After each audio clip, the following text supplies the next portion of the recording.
تو دیکھو کیا وہ بچے تھے جب جو یہ بچیں گے. یعنی اللہ فرماتے ہیں مورا کیا ہے؟ تیزی کے ساتھ زمین حرکت کرنے لگے.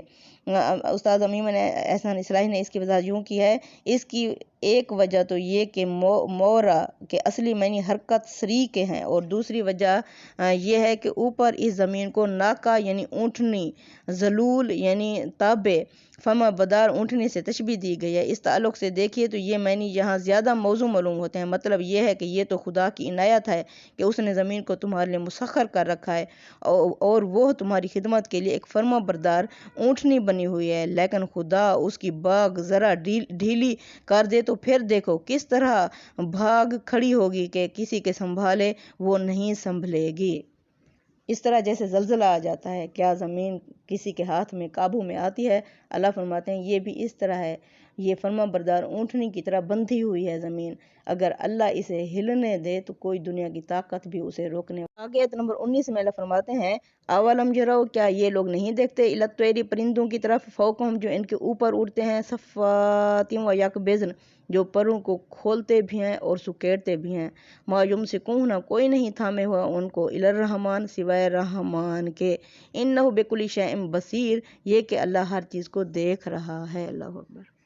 اللہ فرماتے ہیں کیا یہ اپنے سروں کے اوپر اڑتے ہوئے پرندوں کو نہیں دیکھتے، وہ پر کھولتے بھی ہیں اور سکیڑتے بھی ہیں. یعنی اسی طرح اوپر جو ستارے، کواکب، ساری جو اللہ کا نظام ہے، لامتناہی سسٹم ہے، اللہ فرماتے ہیں اسے کس نے سنبھال رکھا ہے؟ اللہ نے سنبھال رکھا ہے. اگر اللہ سنبھالنے چھوڑ دے تو کیا ہوگا؟ آسمان اور زمین، جس طرح زمین کی ڈھیلی پکڑ کر دے تو وہ کیا ہوگی؟ تو زلزلے کے وقت تم سنبھال سکتے ہو. اسی طرح آسمان کی ساری چیزوں کو اللہ نے تھامے ہوئے ہے. اسی طرح اللہ فرماتے ہیں پرندے جو پروں کو کھولتے اور سکیڑتے ہیں انہیں کون تھامے ہوئے ہے؟ یعنی اس کی دوسری مثال یہ بھی لے سکتے ہیں، جس طرح کسی کے پاس خوشحالی آ جاتی ہے، اس کا ہاتھ بہت ہی یعنی امیر بن جاتا ہے، کھلا ہو جاتا ہے، اور کوئی ایسا ہے جس کی زندگی تنگ ہوتی ہے، تو اللہ فرماتے ہیں دونوں کو کون کر رہا ہے، کون امتحان لے رہا ہے؟ کوئی نہیں تھامے ہوا ان کو سوائے رحمان کے. رحمان کیا ہے؟ یہ دنیا کی، یعنی دنیا میں شدید محبت کرتا ہے، فوری ضرورت پوری تمہاری کر رہا ہے، تمہارا خیال رکھے ہوئے ہے، لیکن ایک طرح سے عارضی ہے. انہ بکل شیء بصیر، یہ جو امتحان ہو رہا ہے اس میں اللہ تعالیٰ نے کشادگی اور سختی دونوں طرح سے تمہیں آزما رہا ہے. وہ ہر ایک کو، انہ بکل شیء بصیر، ہر ایک چیز کو دیکھ رہا ہے. آگے آیت نمبر 20 میں اللہ فرماتے ہیں امن ھذا الذی ھوا جند لکم، یعنی یہ قریش کے لوگ رسول اللہ صلی اللہ علیہ وسلم سے عذاب کا مطالبہ کر رہے ہیں. امن ھذا الذی، یعنی یہ قریش عذاب کا مطالبہ کرتے ہیں تو کون ہے وہ؟ ہوا جند لکم، جو لشکر بنے تمہارا، ینصرکم، پھر مدد کرے تمہاری، من دون الرحمن، رحمان کے سوا. یا بتاؤ تم عذاب کا مطالبہ کرتے ہو تو تمہارے پاس وہ کون سا لشکر ہے جو رحمان کے مقابلے میں تمہاری مدد کرے گا؟ ان الکافرون، بے شک جو یہ کافر ہیں، الا فی غرور، یہ تو دھوکے میں پڑے ہوئے ہیں، فریب میں پڑے ہوئے ہیں. امن ھذا الذی، کون ہے وہ جو یرزقکم، تمہیں رزق دے، ان امسک رزقہ، اگر وہ اپنا رزق روک لے، کون ہے وہ جو تمہیں دے گا؟ بل لجوا فی عتو و نفور، بلکہ یہ تو سرکشی اور نفرت میں پڑے ہوئے ہیں. کون؟ مخاطبین خاص طور پر قریش کے لوگ ہیں. یعنی وہ کون سے لشکر ہیں جو تمہاری مدد کریں گے رحمان کے مقابلے میں؟ تمہارے لشکر کوئی بھی نہیں ہے، رحمان کے مقابلے میں تمہاری کوئی بھی مدد نہیں کر سکتے. دوسری بات یہ کہ اگر اللہ کے دیے ہوئے رزق سے تم پنپ رہے ہو، اترا رہے ہو، اگر وہ اپنا رزق روک لے تو کون ہے جو تمہیں رزق دے؟ یعنی بارش، سارا دار و مدار کس سے ہے؟ بارش سے ہے. اگر اللہ بارش روک لے تو کون ہے وہ جو بارش کو برسا سکے؟ اللہ فرماتے ہیں یہ تو سرکشی اور نفرت میں پڑے ہوئے ہیں. سرکشی کیا ہوتی ہے؟ جو اللہ کے حدود کو توڑنے والے، یعنی کہ یہ تو اللہ کی حدوں کو توڑنے والے اور نفرت میں پڑے ہوئے ہیں. کیا ہے کہ یہ سرداری ایک غریب کو، یعنی یہ نبوت ایک غریب کو کیوں ملی ہے؟ ہم سرداروں میں سے ہم کو کیوں نہیں چنا گیا؟ اب آگے اللہ فرماتے ہیں افمن یمشی مکبن، کیا وہ شخص جو چل رہا ہو اوندھا، علی وجہہ، چہرے کے بال، آہدہ وہ ٹھیک چل رہا ہے، امن یمشی دوسرا وہ ہے جو چل رہا ہو سویجن سیدھا علی صراط مستقیم اور وہ ہو بھی سیدھے راستے پر، دونوں میں سے کون ٹھیک جا رہا ہے؟ پھر کیا جو اپنے منہ پر اوندھا چلے وہ سیدھی راہ پر پانے والا ہے، یا وہ جو سیدھا اور سیدھی راہ پر چلے؟ ان پر افسوس، ان سے کو وہی ہے جس نے تمہیں انسان کی حیثیت سے اٹھایا۔ اب کیا ہے، ایک انسان اوندھا یعنی کہ غلط طریقے پہ چل رہا ہے، زمین کو چمٹا ہوا ہے، زمین کے جو عارضی دنیا ہے اس کے مفاد کو دیکھ رہا ہے، اسی کا ہی کتا بنا ہوا ہے، یعنی اس طرح زمین سے چمٹا ہوا ہے۔ دوسرا وہ ہے جو اللہ کی ہدایت دے رہا ہے اور خود بھی مستقیم سیدھے راستے پر ہے اور اپنے آپ کو قائم کیے ہوئے ہے اور بلندیوں کی طرف جا رہا ہے، سیدھا ہے اور سیدھے راستے پر ہے۔ اللہ فرماتے ہیں دونوں میں سے کون ٹھیک جا رہا ہے؟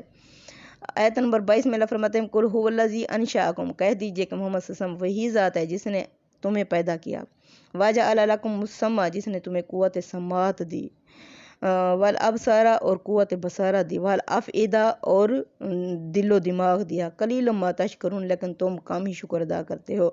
یعنی وہ ذات جس نے پیدا کیا، یعنی کچھ نہیں تھے، تمہارا کوئی تذکرہ نہیں تھا، تم بے نام تھے، اللہ نے تمہیں نام دیا، پیدا کیا، پھر تمہیں بہت بڑی طاقت عطا کی، کیا؟ قوت سماعت، یہ بہت بڑی طاقت ہے، جب تم سنو گے تو پھر اگلے پروسیس بعد میں آئیں گے، یعنی پیدا ہونے کے بعد قوت سماعت بہت بڑی اللہ تعالیٰ نے نعمت دے دی، تمہیں قوت سماعت دی، والابصارہ اور دیکھنے بھالنے کی صلاحیت عطا کی، والافئدہ اور جذبات سے بھرا ہوا تمہیں دل عطا کیا، پھر بھی تم کم شکر ادا کرتے ہو۔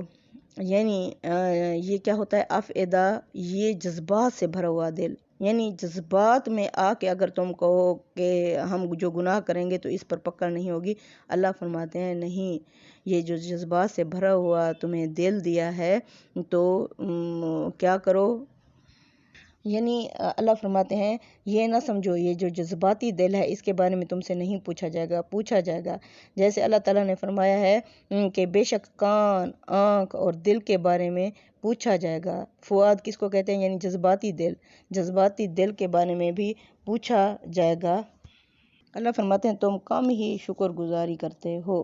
آگے اللہ فرماتے ہیں آیت نمبر 24 میں قل هو الذی ذرأکم فی الارض، کہہ دیجئے کہ وہ ذات جس نے تمہیں پھیلا دیا زمین میں، وإلیہ تحشرون اور تمہیں اسی کی طرف ہی جمع ہو کر جانا ہے، یعنی جس نے تمہیں زمین میں بویا وہ اپنی فصل ضرور کاٹے گا اور اس کے لیے تم اسی کی طرف اکٹھے کیے جاؤ گے، یعنی ذرأکم زراعت سے نکلا ہے، جس نے تمہیں زمین میں بو دیا، کیا ہے؟ ہم زمین پر چل رہے ہیں، زمینی مخلوق ہیں، تو اللہ یہ جو فصل ہے اپنی لگائی ہوئی تو اللہ فرماتے ہیں وہ تمہیں اکٹھا کرے گا، جمع کرے گا۔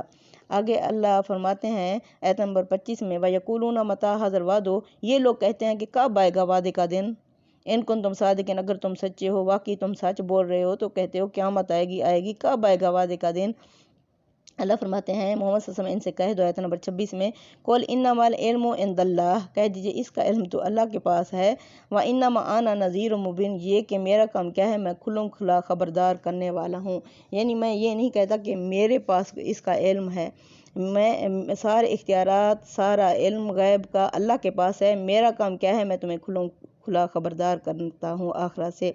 آگے آیت نمبر 27 میں اللہ فرماتے ہیں فَلَمَّا رَأَوْهُ، جب یہ لوگ دیکھیں گے اس کو، یعنی کس کو؟ قیامت کو، زُلْفَةً قریب آتا ہوا، سیئت تو سیاہ ہو جائیں گے، وجوہ الذین، چہرے ان لوگوں کے کافر جنہوں نے کفر کیا ہوگا، اللہ کے حدوں کو توڑا ہوگا، وَقِیلَ هَٰذَا الَّذِی، اور کہا جائے گا یہ ہے وہ کنتم بہ تدعون، جسے تم ہر وقت مانگتے تھے کہ قیامت کہاں رہ گئی، کہاں ہے وہ ہے جسے تم مانگتے تھے، یعنی ڈر کے مارے، خوف کے مارے، گناہوں کے مارے ان کے چہرے سیاہ ہوں گے، تو اللہ فرمائے گا یہ ہے جس کا تم مطالبہ کیا کرتے تھے۔ آگے آیت نمبر 28 میں اللہ فرماتے ہیں قل، کہہ دیجئے محمد صلی اللہ علیہ وسلم ان سے ارأیتم، کیا تم نے دیکھا، ان اگر اہلکانی اللہ، اگر اللہ ہلاک کر دے مجھے، یعنی محمد صلی اللہ علیہ وسلم ان سے کہو کہ کیا تم نے دیکھا اگر اللہ مجھے وقت کے نبی کو ہلاک کر دے، ومعیا اور میرے ساتھیوں کو بھی، او راحمانہ، یا چاہے تو ہم پر رحم کر دے، فَمَن یُجِیرُ الْکَافِرِینَ، پس کون ہے جو بچائے گا کافروں کو، من عذاب علیم، دردناک عذاب سے، یعنی اگر چاہے تو اللہ مجھے اور میرے ساتھیوں کو ہلاک کر دے، چاہے تو ہم پر رحم کر دے، لیکن ہم تو ان دونوں کیفیت میں ہیں۔ ہو سکتا ہے اللہ رحم کر دے، ہو سکتا ہے اللہ نہ کرے ہلاک کر دے۔ تو کافر تو کبھی بھی نہیں بچ سکیں گے، جو منکر ہو۔ ہمارے لیے دونوں کنڈیشن ہیں، لیکن تمہارے لیے تو دوسری ہے ہی نہیں۔ آگے اللہ فرماتے ہیں آیت نمبر 29 میں، قل کہہ دیجئے محمد صلی اللہ علیہ وسلم، ہو الرحمن، کہہ دیجئے کہ وہ رحمان، آمنا بھی، ہم ایمان لائے اس پر، وعلیہ توکلنا، ہم نے بھروسہ کیا اسی پر، فَسَتَعْلَمُونَ، پس ان قریب تم لوگ جان لوگے، من ہوا فی ضلال مبین، کہ کون ہے جو کھلم کھلا گمراہی میں پڑا ہوا ہے، یعنی تم ہمیں گمراہ کہہ رہے ہو، تو ان قریب تم جان لوگے کہ وہ رحمان، یعنی جس پر ہم نے، وہ رحمان، وہ شدید محبت کرنے والا، وہ جو ہماری فوری ضروریات پوری کرنے والا، اس پر ہم نے بھروسہ کیا۔ ان قریب یعنی تم جان لوگے کہ کھلم کھلا گمراہی میں کون پڑا ہوا تھا۔ اب آیت نمبر 30 میں اللہ فرماتے ہیں، قول کہہ دیجئے محمد صلی اللہ علیہ وسلم ان سے، ارائیتم، کیا تم نے دیکھا، ان اگر اصبح ہو جائے، ماؤکم، تمہارا پانی، غوراً خشک، فمن یاتیکم، پس کون ہے جو لائے تمہارے پاس، بماء مہین، نہروں میں پھر سے پانی، چشموں میں پھر سے پانی جاری کر سکے، کون ہے، یعنی رحمت اور وحی اور پانی۔ اگر اللہ روک دے، اللہ رگوں میں سے چھین لے، اللہ خون سکھا دے، اللہ روح قبض کر لے، تو پھر کون ہے جو پھر سے رگوں میں خون، زمین میں پانی اور وہی یعنی دوڑا سکے؟ تو اللہ ہی صرف کر سکتا ہے۔ اللہ رب العالمین، جو تمام جہانوں کا پالنے والا ہے، صرف اللہ ہی یہ سب کچھ کر سکتا ہے۔ اگر اللہ یہ ساری چیزیں چھین لے، خشک کر دے، یہ زندگیاں ختم کر دے، تو کیا کوئی ہے جو پھر سے اس کی زندگی واپس کر سکے؟ اللہ کے سوا کچھ نہیں کر سکتا، کوئی نہیں کر سکتا۔